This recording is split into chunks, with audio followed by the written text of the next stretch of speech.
ఇబ్బందులు పడుతున్నారు. అదేంటి, నేను చెప్పాను కదా గజముఖాసురుడికి తన వరాన్ని దుర్వినియోగంగా వాడుకోవద్దని. స్వామి, మీరు భోలేనాథుడు. మీరు ఇచ్చిన వరాన్ని అతను దుర్వినియోగం చేసుకుంటున్నాడు. దీనికి ఏమీ పరిష్కారం లేదా? ఒక పరిష్కారం ఉంది. నేను గజముఖాసురుడికి ఇచ్చిన వరం ప్రకారం ఏ మనిషి, ఏ జంతువు, ఏ పశువు, పక్షి, ప్రాణం, ఏ దేవత, ఏ అసురుడు ఎవరు చంపలేదు. కానీ వినాయకుడు అలాంటి వాడు కాదు. వినాయకుడే గజముఖాసురుడిని సంహరించగలడు. కానీ వినాయకుడు చిన్నపిల్లవాడు కదా స్వామి, అతను ఎలా చేయగలుగుతాడు? నాకు వినాయకుడి మీద పూర్తి నమ్మకం ఉంది. వినాయకుడే గజముఖాసురుడిని ఖచ్చితంగా సంహరించగలడు. అలాగే స్వామి. నాయనా వినాయక, వెళ్ళి ఆ చెట్టు గజముఖాసురుడిని సంహరించిరా. సరే తండ్రి గారు, సరే తండ్రి.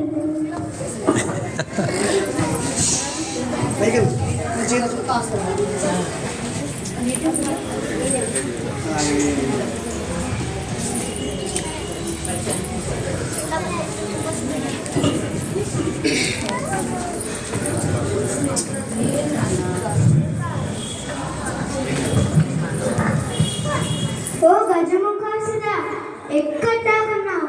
బయటకు వచ్చినట్టు యుద్ధం చేయి. ఎవరు నన్ను పిలిచింది? నేను గణేశుడిని. నువ్వు నన్ను అంతం చేస్తావా? ఇంత చిన్నపిల్లాడి నువ్వు నన్ను అంతం చేస్తావా? ఈ ముల్లోకాల్లో నన్ను ఎవరు ఏం చేయలేరు. నువ్వు నన్ను అంతం చేస్తావా? రా యుద్ధానికి.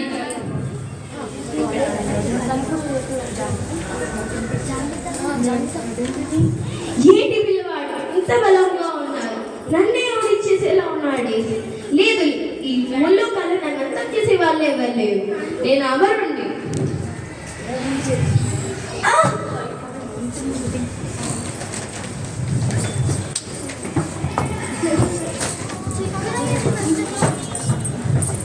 రాక్షసుడు ఎక్కడికి మాయమైపోయాడు?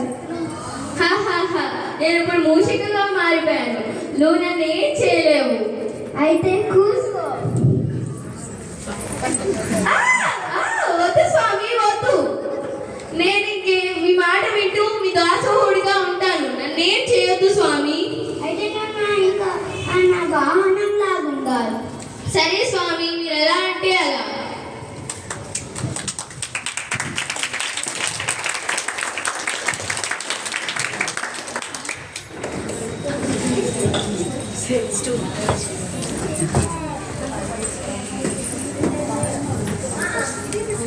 నెక్స్ట్ కిట్ వచ్చేసి గణేశుడు ముందు మనం గుంజీలు ఎందుకు తీయాలో నేర్చుకున్నాం. ఇందులో విష్ణుమూర్తిగా వేద,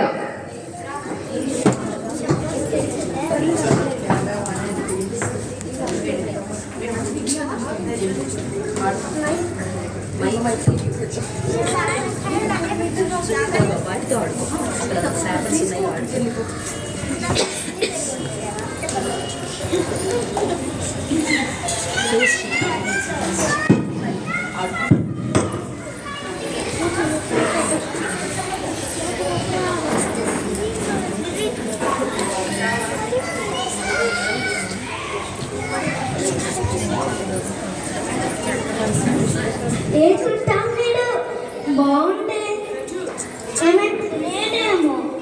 ఏమన్నా తెలియదేమో.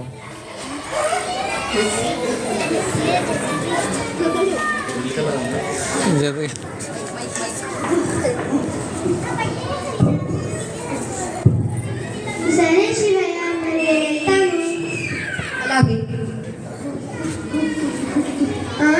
నా సుదర్శన చక్రం ఏది?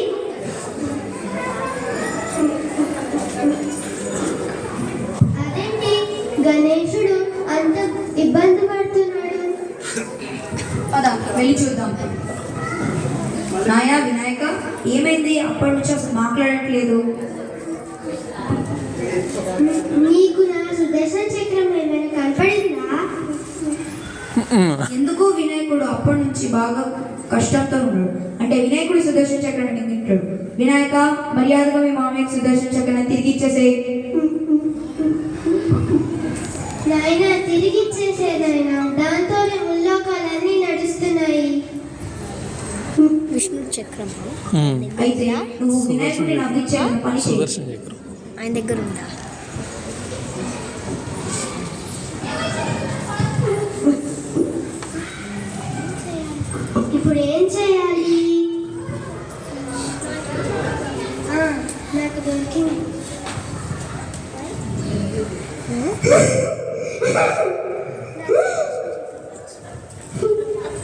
నా సుదర్శన చక్రం. అంటే వినాయకుడికి గుంజీలు అంటే ఇష్టం. ఎవరైతే వినాయక చవితి నాడు వినాయకుడి ముందర గుంజీలు తీస్తారో వినాయకుడు అప్పుడు సంతోషపడి వాళ్ళకి సంపాదిస్తాడు.